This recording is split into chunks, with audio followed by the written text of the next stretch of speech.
I got a 1. A 1. Oh my goodness. This is the topic we've been waiting for many months to discuss. The topic we'll be discussing today is, how do you handle romance and shopping in your games? Okay. It's a good one.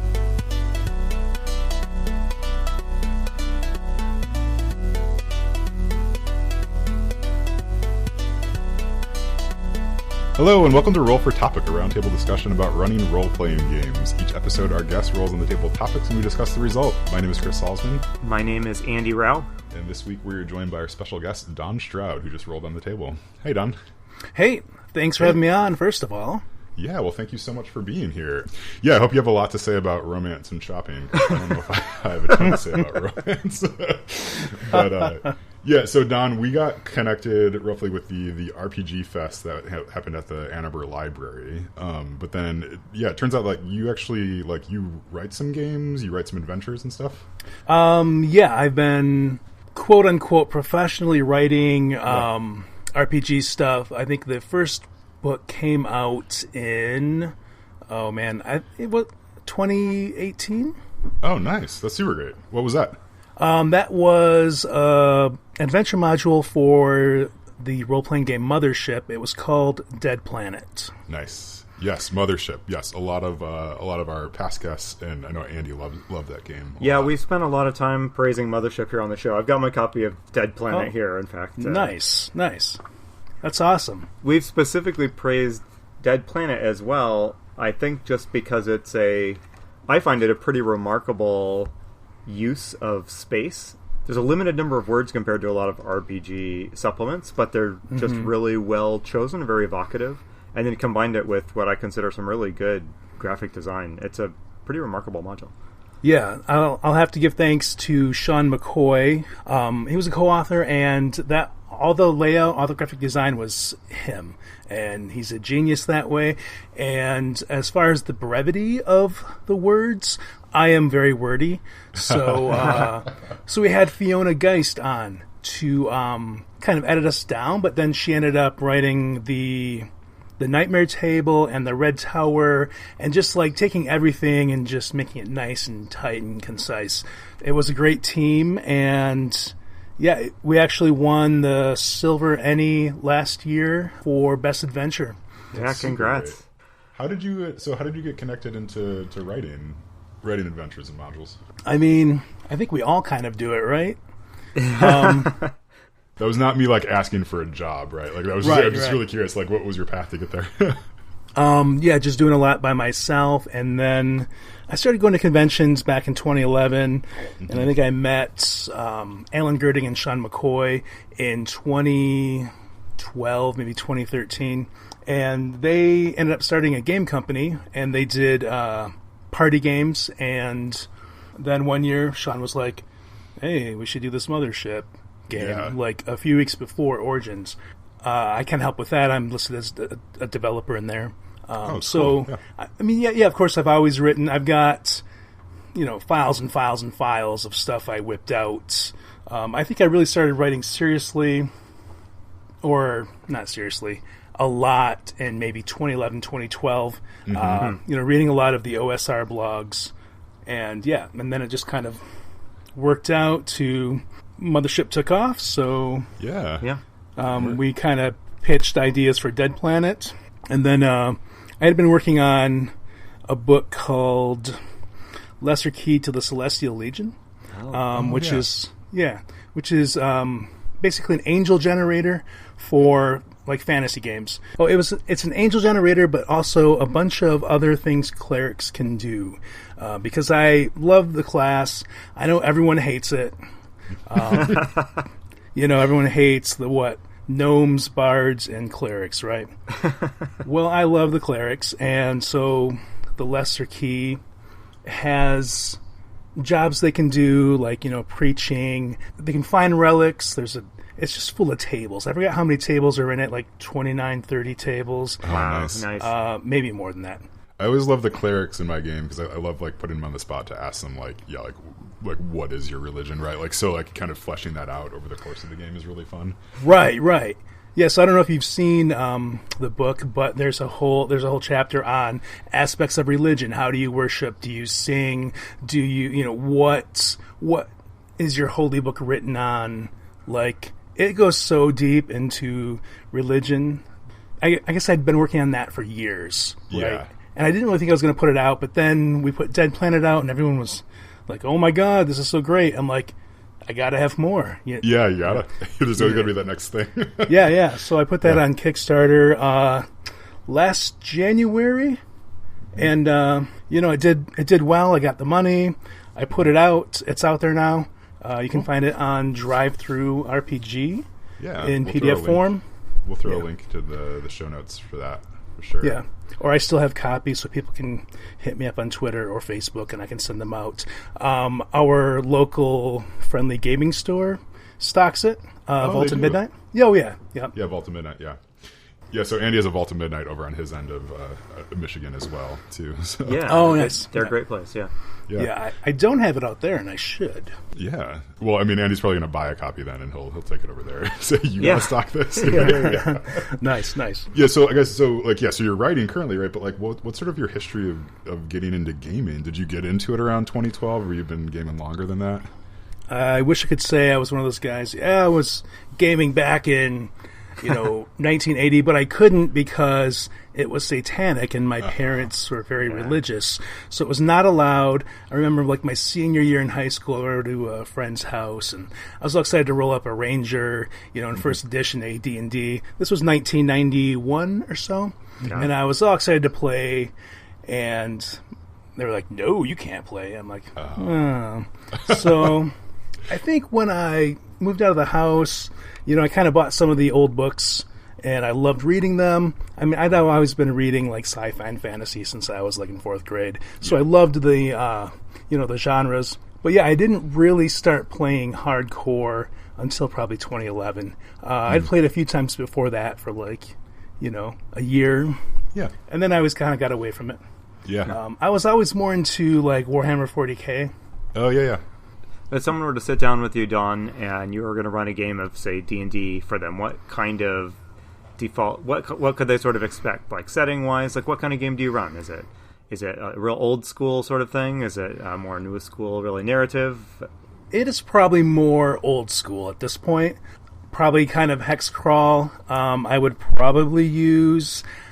say I'd use Dungeon Crawl Classics because that's kind of my go-to.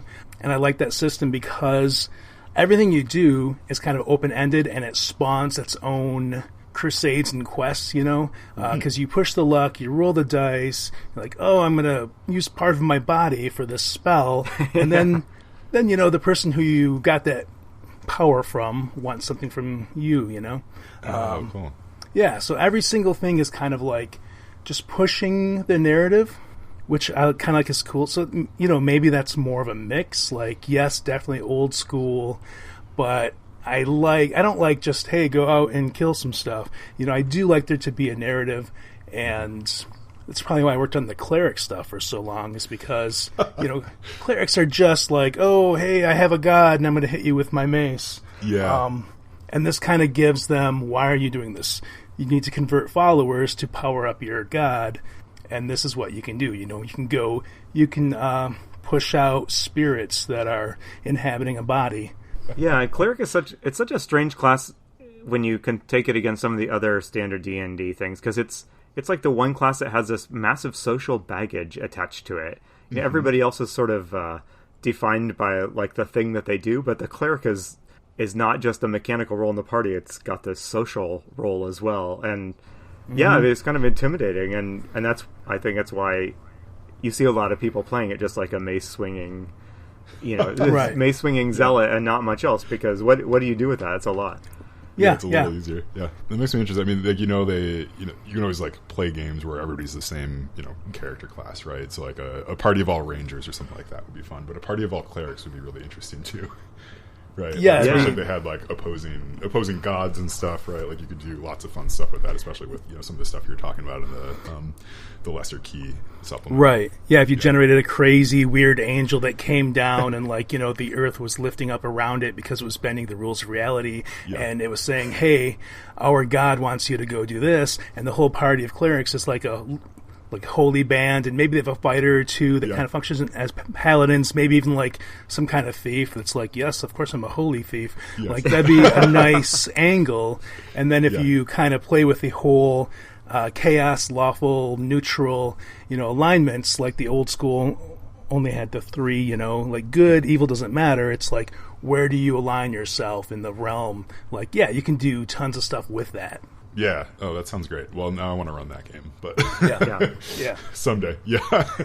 Let's actually turn to our topic at hand. The question is, how do you handle romance and shopping in your games? So I will say up front that romance does not come up very much in the games that I run, for better or for worse, right? It has in the past, but it's not something I'm really good at. And shopping is also one of those things that I'm never quite sure how to make it exciting and interesting, so I'm actually really looking forward to hearing both of you talk about this and educate me on exactly how to do this. So do you remember why these two unrelated topics are smashed together into one question? I remember that Kyle had a clever reason for combining these two things. Can you jar my memory, Chris? I don't remember. I think the best answer is probably because Kyle was thinking about them at the exact same time. But yeah, I mean, I think they're kind of two elements of games that I would say probably get glossed over the most, even though there's sort of they're both very rich veins for interesting possibilities there. But most of the time, right, shopping just gets distilled down to like, okay, well, here's the page in the player's handbook, right? Or just tell me what you're going to buy. And romance is just like, well, that's scary, let's not do that. Mm-hmm. Well, let's start with shopping, I guess.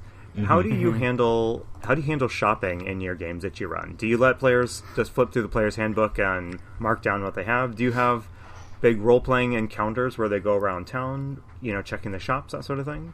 I do actually probably mash those two methods up. Like, I say, well, hey, this is a general store. They're going to have, like, your general supplies. There is an occasion where I'll, do the shopkeeper's voice, but I'm not going to sit there and, like, it seems like a time waster to be like, well, I only have 8 torches in the back. Like, who has time for that? Especially, I don't know about you guys. I'm, like, older now. I'm in my 40s, and we just want to, like, I mean, it sounds like we're kids again. We just want to hit stuff with a sword, and, we want the experience.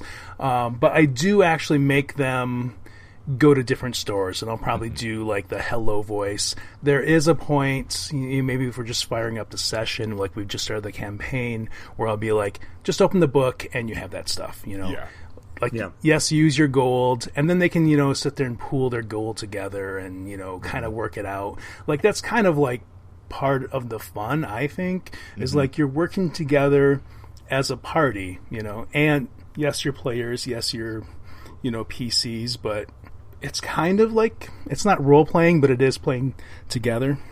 I'll do things like, well, the gems are rare in this town, so, they're going to cost 10% more. Like, I'll have kind of basic notes for some kind of economy, just because that kind of makes it more interesting, but we don't do a lot of, like, actual sit there and role play it out. I was going to ask about that, about what role economy planning plays in your GMing. It sounds like, Donn, you do a little bit of it. Chris, how about you? Do you sit down and you're like, well, in this town, it's very difficult to get metal into this town, so the shops are going to be restricted in that way, and it's really hard to get fresh fruit or something like that, so everything costs 3 times more. How much meddling with the economy do you use it as a like an immersion tool or a sort of world building tool, or do you just pretty much just say, here's the player's handbook list of equipment? If I'm on my A game, right, sometimes I'll make it a little bit more interesting, and because it doesn't take a lot to just say exactly like what Donn was saying, like, stuff is 10% more here because they don't get a lot of gems, right? Like, and that gives a much better sense of sort of the world. One mistake I made, I don't know if it was a mistake, it ended up being pretty fun, was there was a town that had a lot of, like, an apple orchard, and mentioned to them that there was another town that didn't have a lot of fruit, so it was the exact fruit example you're talking about. Okay. So they decided to set up basically a trade route, and it just totally derailed like the entire like session, right? Because they were figuring out like how to negotiate a price and how to like how many apples they could get from this town to the next town, like you know, going back and forth and stuff. It was really interesting. I mean, it was like probably the most collaborative they were that you know, during that campaign was figuring out exactly how to maximize this capitalism, this capitalist fantasy that which they stumbled into. That's not like adventurous, but it's cool when they do that stuff. Yeah, like, it's because you know if you were this like peasant who started adventuring, like you'd probably do that in real life. Right? Know? Yeah, totally. Yeah. It's like, oh, I can carry a sack of apples, and if I can sell them for twice as much, right? Yeah. The other thing that I did recently was I've been playing a little bit with like how long things take, right? So they don't just they can't just like walk into a store and immediately get the thing that they want, right? Like sometimes you have to. It's a service, right? You have to drop it off and come back in 2 weeks, right? A lot can happen in 2 weeks.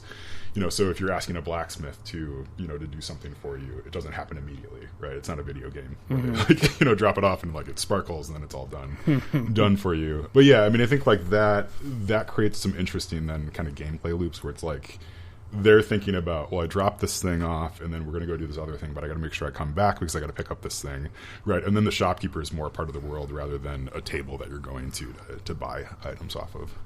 What about you, Andy? Well, I guess the quick answer to that is I don't really tend to do much cool stuff with economy. You know, growing up and role-playing when I was younger, I got just pretty tired of the purchasing time of game night. And so generally speaking, I do kind of gloss over it. I wish I could say I pull some of the cool stunts you guys are talking about, but I don't. I was going to ask, though, have either of you guys ever messed with looking at the effect that the adventuring party has on the local economy? Like, as they come back from their adventures and they're selling stuff back to the store and buying things, are they, pumping ancient gold coins into the local economy and disrupting things? Or is that beyond the scope of what you're usually looking to do? I usually think about that.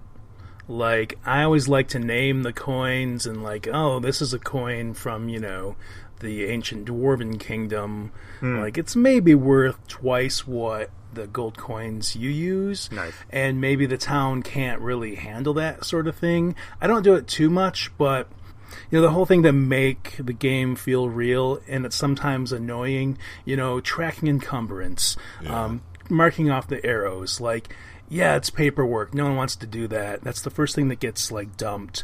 But when you do something like that, it kind of we have to go over to this town because this town is kind of, we've spent all the gold. They don't have any more gems to convert, so they're lighter. So we have to go over here and do this. It's all about giving your players problems to solve that aren't just, an orc in front of them with a spear charging at them. Because, yes, it's fun to kill things. Sometimes combat is a slog, and, it's all about different challenges. So, yeah, I'll totally kind of consider that sort of thing. I don't always do it. Sometimes I'm lazy. Sometimes we've spent 3 of the 4 hours just horsing around and catching up and, ordering a pizza. So we don't want to go into deep stuff like that. But, yeah, I always kind of think about that sort of thing. What about you guys? It's something that's on my mind. The campaign that I'm playing right now, I'm trying to wrap it up, but this final dungeon that we're in, the game is just throwing gold at them left and right? So they keep on stumbling across, these, caches of gold or missing them rather. But they could be picking up all this extra stuff. And it's and I'm not playing with encumbrance, and so they've realized this, so they keep on just kind of taking everything that they see that's not nailed down. And it's well, okay, at a certain point, they're going to be, wander back into town with, some obscene amount of money. Exactly what you're saying, Andy. It would just destabilize the economy completely if they did that, right? So it would be pretty fun, I think, if they did that, and it's I don't know, everybody in the town tried to attack them to take it, or, something else happened. But then at the same time, it's well, I don't know, maybe we should just convert that to experience or something and then move on with our lives. Yeah, there's the old school way to do it. Yeah, but I mean, it does seem like it's this whole engine for narrative, right? That's just sitting there. that if you decide to interact with it on any level and modify it or tweak it, like you can create all these super interesting narrative hooks. Yeah. But if you don't, right, it can just be sort of this thing that kind of supports the adventuring and going out and attacking and killing stuff too. Yeah, I don't know. I mean, I guess then that's probably like, maybe this is why Kyle combined these, right? So romance is sort of the same thing, right? You can just play a game where it's like no one really even becomes friends, right? Because you're too busy killing orcs, right? Or but you could also play a game where like you have friends, right? Like you're coming back to town, everybody's excited about like NPCs and stuff, and maybe there's, you know, kind of this rich inner life that each of the NPCs have. Yeah, I will say on that note, like I said, I tend to downplay shopping, but I have had memorable role-playing encounters come out of, you know, shopping with the barkeep. On the times when I have chosen to role-play out the shopping experience more explicitly and give the shopkeeper a personality, you know, that has definitely led to some fun moments. So, you know, it's one of those things that I think it's safe to not worry about it too much, but I think you never want to, you know, completely just drop it out of your game, because all of the reasons you guys just discussed, and I know it's a good place for people to interact with NPCs, because otherwise, you know, it can be a little tricky to have them bumping into NPCs outside of just quest givers and people that they run into in the dungeon. So I had a player once who, it was very early in the campaign, and she wanted to modify her clothes. She was a rogue, and so she wanted to be more stealthy. And so she wanted to go to the shop and like buy a bolt of cloth, and then also get a sewing kit. And I just had this moment where I was like, I mean, I guess you can do that. And then I was looking up in the player's handbook. It's like, there's no sewing kit in there, right? Like, there's just no support whatsoever for fashion. Once you there's like 7 types of short sword, but yeah, there's like, yeah, exactly, 7 types of short sword, like all do the exact same amount of damage, right? But there's like nothing about fashion, and it's like just this. I mean, I don't know if it's a blind spot or it's, you know, it's just one of those things where it's like there should be a rules companion that's just about different clothes and stuff. But yeah, but it's just like, I mean, how could, you know, you have retail in the game, and it's like a huge part of retail is buying clothes, right? Like, and dressing yourself up and like doing all these things, right? And there just like wasn't a whole lot of support for that. And ever since then, I've been thinking a lot about like, yeah, like when characters describe themselves, are they describing themselves based on their like weaponry, or based on like their dress, right? All their accessories and things like that. So this is something that video games, especially like MMOs like Warcraft and the like, I think invest a lot more energy into. I mean, if you've ever played a game like Warcraft, I mean, just think how much time you spend managing your inventory and like selling stuff and buying stuff. And like, you know, buying dyes so that your cloak is the right color and it matches your pants and things like that. I mean, that's an activity. I mean, people invest a lot of time in those games, and I say this from some experience playing Warcraft and stuff back in the day. It's obviously something that a certain percentage of players just really enjoy and get a kick out of, but it's also trickier to implement in a group setting, you know, with your friends on Friday night, and you only have 2 hours to play. So do you guys want to shift into the romance half of this question a little bit? Let's hear it. Well, yeah, I didn't mean to imply by that I had anything wise to say about it. So how about I'll start out by saying I have run numerous games where there were romantic relationships, but very few games where there is anything I would call like romance role-played out at the table. I can't say that I've ever had as a player, I've never had a romance, and as a GM, my group does not, you know, they don't have any others, but just, you know, when I rolled the topic, I was like, oh, romance. So were we, and I was thinking, yeah, I was like, you know, that could be a downtime thing. Yeah, you're like, someone's going off to prepare a spell. Like, what if somebody wants to, you know, go off with their honey? It will provide, like, so much extra stuff going on. Like, oh, you're having a fight, you can't... I don't know, it's going to be kind of petty, but also it could be kind of fun. You know, there was this classic, like, a D20 table of things that can go wrong in your town. I forgot who did it. I forgot what it was called. But you can totally add so much, like, romancing in there, like, oh, you spent this much money, oh, you were really happy and you don't want to go adventuring. There's so much you can do. I kind of like the idea now, and I'm probably going to work something in, but so far I've done nothing. Are you guys familiar with the role-playing game Pendragon? It's an oldie. It is one of the early games that really invested heavily in having a structure, like a year-by-year structure. So you would go adventuring, and then you would have like a downtime period where you all went back to your farms and your castles, and there was, there are tables to roll on to see how much money your castle was bringing in, and if there was a drought that year. And part of that was the assumption that your player on some of these downtime periods was getting married and having kids. And it didn't go into much more detail than that because its interest was just in establishing some social connections.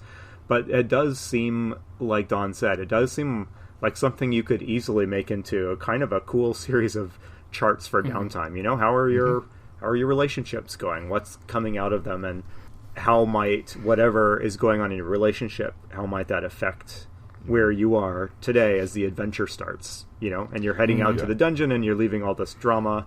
You've got all this drama maybe in the background. I don't know. There's some potential there. My level 5 fighter just goes into a closet and just waits for the next adventure. Doesn't do anything. Just sharpens his sword and counts his arrows over and over. He's brought out of cryogenic freezing every 2 weeks. I mean, it's like, as we're talking, it's like it's kind of absurd that like a character would not have some sort of romantic something happening in the background, because it's like, they're not coming out of cryogenic sleep to go slay the orc. So I ran a like a 1-shot, 2-shot pretty recently, and this is the first time I've had this happen. The players started to ship the two like bad guys in the game, like like shipping, so they were like coming up with a relationship that I didn't exactly intend, but I started to run with it a little bit, and it ended up being kind of like a fun character moment for these frankly like quite evil NPCs, but they were also in love with each other, right, as the story was going on. So that was something that like my players wanted to see in the game, and it was not in my in my mind at all. But so I mean, like, listening to them made it kind of a more like a richer story, right, to do that. But then more recently, so I'm playing in a game that Matt Wilson, who's been on the podcast a couple times, is running, and he introduced a character who's been flirting with my character, and I had this moment of like, well, wait, no, like this, we can't possibly do this. This is ridiculous, right? But then it's like, well, it's a game, right? And again, same thing. It's like the character is going to have a rich inner life and probably be interested in people as things are going along. Ended up playing along with it a little bit and ended up being like a fun series of story beats. So like when you think about games and like sessions and stuff that you play that are like particularly good, it's like rarely like, oh, I had a super good roll, right? It's like something narratively interesting happened, right? So like if you can take these things that are pretty benign and make them like give them more hooks and more opportunities to be interesting, I mean, I think it's worth exploring. I mean, obviously, right, like we're three sitting here like fumbling over ourselves being like, well, romance, right? Like you can't have that in the game. But I mean, that probably speaks more to like emotional maturity or whatever. But it's like, I mean, that's so much a part of like day-to-day life. Like, why wouldn't it also appear in a game world? Just because there isn't a D20 table in the player's handbook for absolutely. I have a cautionary tale about romance in role-playing games from my youth. One of the first times that romance and relationships entered our games, albeit in a somewhat immature manner, was me and my high school buddies were playing the old Middle-earth role-playing game, and at some point a female NPC had appeared in a couple of adventures. And although we weren't doing anything, like acting out any romantic scenes, it seemed like it would be fun for one of the players, to fall in love with that NPC and get married to that NPC, which all happened kind of outside during what you might call downtime. And so the very first session we were running, after the player had either gotten married or at least had entered into some sort of relationship with the NPC, I did the only thing that you can really do when you're a teenage male, and that is I had the beloved NPC secretly murdered and replaced by a doppelganger that that ambushed the party, and I still remember the glorious critical hit that it got by attacking from surprise in mid-adventure. Yeah. So everyone, if you're listening, if you're not sure how to broach the topic of romance and relationships, that's the old doppelganger trick is a classic. Yeah, that's like the perfect teenage boy response. That's that was how I rolled until alarmingly late in life. But yeah, but enough about that. Do you think that might be why, like, I'm sure everybody had these teenage experiences with, you know, the evil GM? Because I didn't play when I was a kid, but I was playing when I was 19 and 20, and we were still doing dumb stuff like that. But, you know, everyone who creates a character now is like, yeah, my whole family's dead, I've got no one. Because they've learned that those are tools the GM can use against you. Yeah. Like, yeah, I used to have a dog, I loved it, and then it died, and you can't use anything against me. Yeah. Oh, yeah, I think you are so right. And it is such a teenage boy thing to do, you know, to create these loners that have no social connection. And now we're all older and we realize that the fun of life comes from these social connections, right? And like it would be so much, it would bring so much to the gaming table if you could hook into some of that. But yeah. And I mean, I've created my share of lone rangers whose families were all mysteriously killed, and now they're ninjas bent on revenge. But yeah. It's like you should have to, you know, every game should start with like, okay, and now give the GM 3 emotional daggers they can use against you. Well, it's the thing that some of the newer school games do. I do appreciate that they explicitly incorporate, like, you know, games like Fate. Not that Fate is like super story gamey or whatever, but, you know, Fate asks you when you create your character to define parts of your character in relationship to one or more other PCs that are there at the table. And, you know, it doesn't mean that those are romantic relationships, and probably usually they're not, but there's so much depth in there. And having a mechanical prompt, you know, being forced by your character sheet to, oh, I'm jealous of this person over here, or I have a crush on this person here, or I don't trust this NPC over there. You know, it's nice to have those prompts like that. Don, I'm actually curious, right? So I think like Andy and I, we kind of run games similarly, right? Like, you know, we've known each other for a while too. But I'm curious for you, like when you start up a campaign, you know, and you're going over sort of characters and stuff, do you like to have sort of all these hooks sort of figured out ahead of time with your players? Do you like adding them as you're playing the game? You know, what's sort of your style? It has changed over the last 9 years or so. Like I used to, back when we were running, we first started like seriously gaming with first edition AD&D, even though it was 2011. Those are the books we still had, you know. So yeah, I would like, hey, let's have a backstory, and let's have a bunch of this, and I would actually plan out like, you know, everything, like the world. You know, I wouldn't railroad them, but I would say this is going to happen this way. If this happens, like things were conditional. And I did not want to push anyone in any direction. So yeah, I used to do it more that way. When I started playing a lot of Dungeon Crawl Classics, they have, I don't know how familiar you are with the rules, but there's I'm not at all, though I keep on hearing about it. Yeah, so I want to pick it up. I'm a fan now. Yeah, it's a great game. Yeah, like the 0 level funnel where you just have 4 0 level guys with, you know, 1 to 4 hit points, and you kind of make the story in play.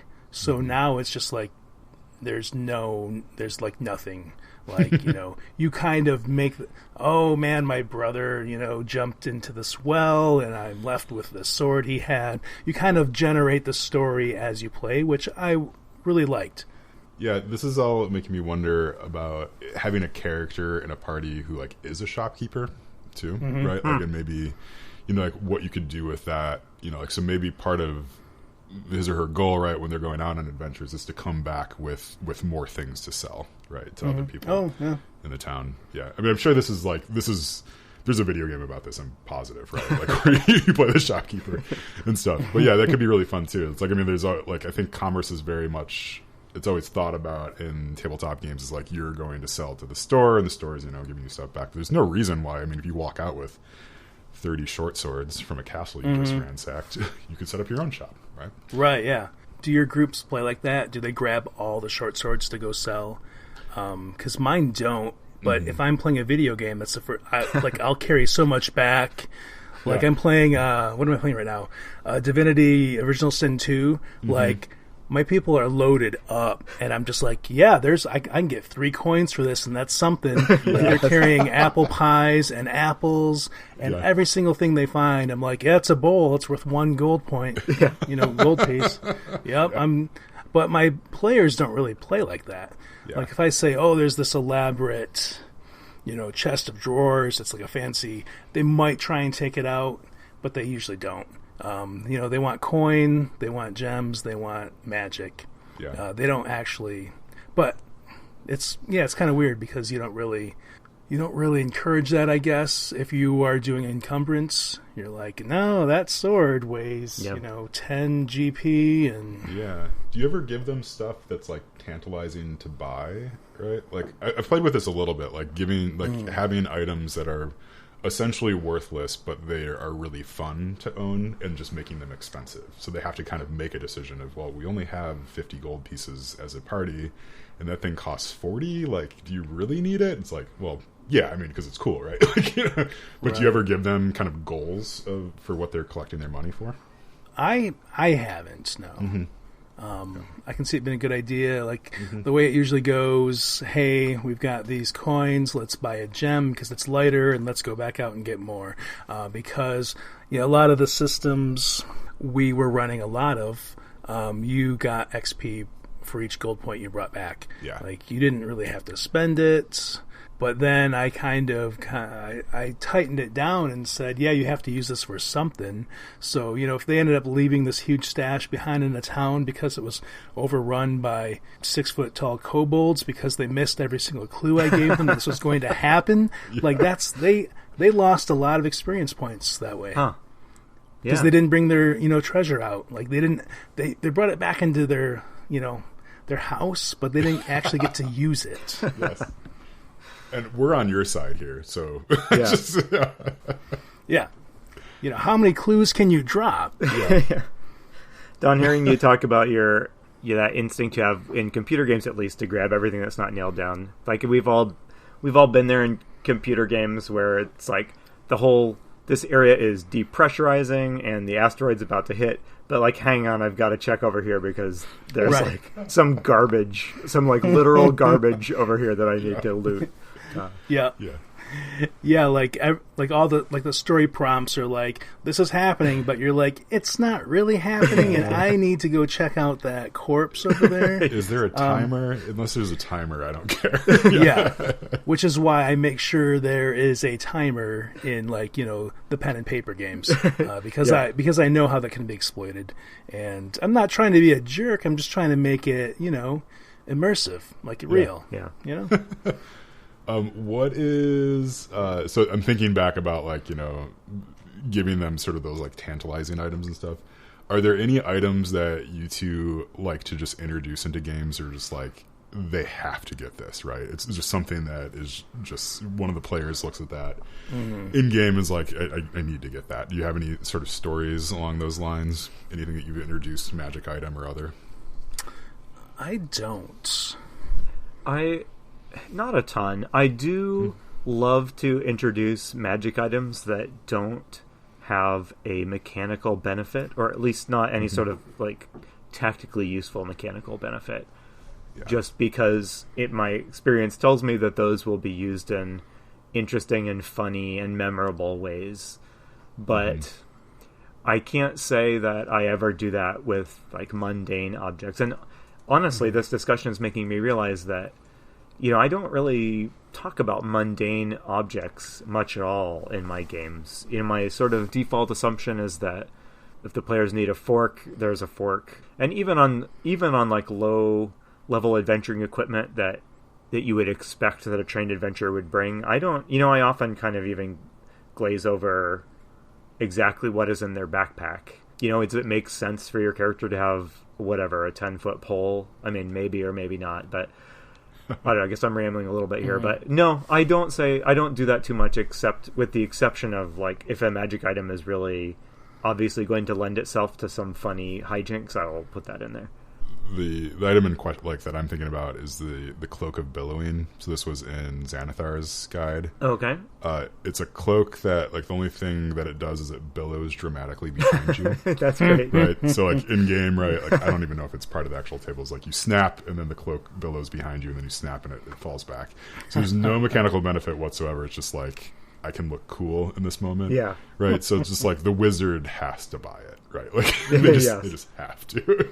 Yeah, but like it's led to some fun story moments, or like ways they can explore their character a bit more, having access to that. But I think like Andy, you run like low magic games, right? Is that sort of your thing? Yeah, generally speaking, most of in the last couple of years, the games I've played have either been low level D&D or Pathfinder, or a setting like a Middle Earth, which does not go heavy into like doesn't have a lot of like powerful magic stuff laying around. What about you, Don? Do you like tossing out magical items? Mine is pretty low magic too.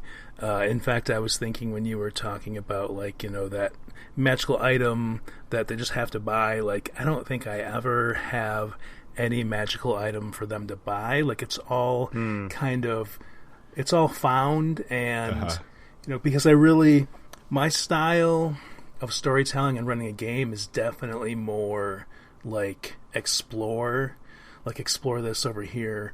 You found this. Yeah, you do find magic. Like, one time my party found these crazy undead heads that would kind of like, you could make them say spells if you could unlock them. And I think the campaign just fizzled out before they actually did that. But there's lots of cool stuff they can find that I've placed here and there. Yeah. Yeah, but I don't think I've ever like had any magic item for sale ever. Really? That's interesting. But I'm drawn to that because since like Tolkien Lord of the Rings was one of the big fantasy things I was reading when I was a kid, and it sort of set my expectation that you don't go to a shop and find powerful magic stuff. You run into that in the world, and it's got a history, it's got a reason for being where it is. Yeah, that's very different than the I'd like to buy or craft my +3 Vorpal sword now. Right. You don't think Sauron made 2 One Rings and sold one of them? Yeah, I guess to get into magic item crafting in Middle Earth, you have to really be pretty. Kicks in at like 50th level is when you can start crafting stuff. Do you guys have any sort of mess with crafting, or like let people like customize or build their own magic stuff? Like going back to the player who wanted to modify like her outfit and stuff, I've let stuff like that happen, and I will try to build in like a sequence of events to doing that. So another character wanted to build a pauldron, right? I don't really know my armor, right? Is that like a shoulder thing? Yeah, like a shoulder thing for his familiar to sit on, right? So like I made them like find bones, right, that they could use for the little perch, and like spend some time around the campfire to make it. Right, like so that was pretty fun. I don't think I made them pay any money, right, for it, which is probably what I should have done, but it was still a fun story thing. Yeah, all these rule books these days have like a big section on like crafting equipment, and I always I always kind of look in wonder at those chapters that I'll never really use. Like, I'm glad someone out there is really digging their 45 pages of magical crafting rules, but not for me. Yeah.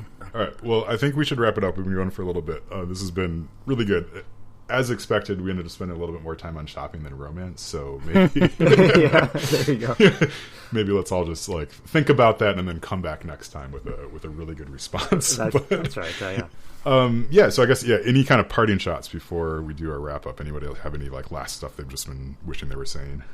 I mean, this conversation has made me think that like there's a lot of stuff I'm missing out by not engaging more intentionally, especially since we talked about it more with shopping and economy stuff. I really do tend to gloss over this stuff, and it sounds so cool to hear you guys talking about it. I need to do a better job. Yeah, well, me too. But yeah, so Don, do you have any upcoming projects you want to tell us about? I actually just a few weeks ago wrapped up a Kickstarter for my next book called Forgotten Rites. Ooh, nice. What was it called? Forgotten Rites of the Moldering Dead.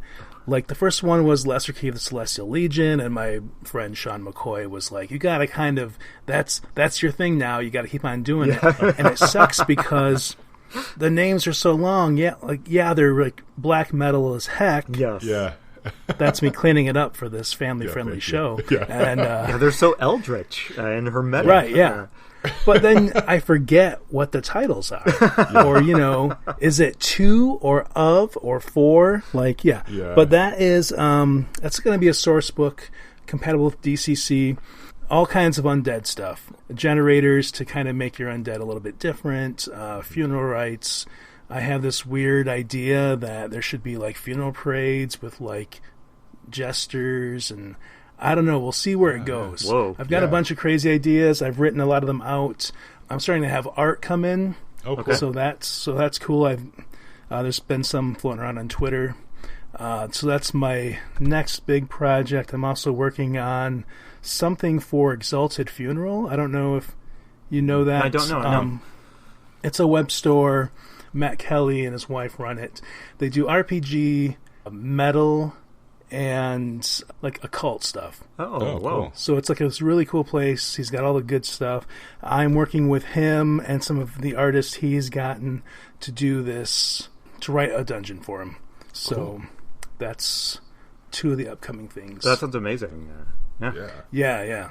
Yeah, so then the last thing we need to ask you to do is to replace the topic that we just talked about, right? So I don't know if you've thought of anything that you want to add. If not, I was going to tell you to talk about like the classic mega dungeons, but as we talked, I think I'm going to torture you guys and the next guest. You should really talk about inventory management and encumbrance and pros and cons. Yes. Okay. I like it. And you were talking to an old school roll master, Jim, and that's all about the encumbrance. So yeah, I've been waiting to talk about this for months. So. Yeah, I hope you're ready for, like, Andy and I are just both going to have, like, a 10-minute debate-style monologue on this. So, oh boy, do I have opinions. Nice. Well, this has been a super good discussion. Don, we're really glad that you joined us, and we appreciate you taking time out of your evening here to record with us. This has been awesome. Yeah, it was my pleasure. Yeah, all right, well, thanks, Don. Well, I've been Chris Salzman. I've been Andy Rao. And remember, if your players are having fun, you're a great GM.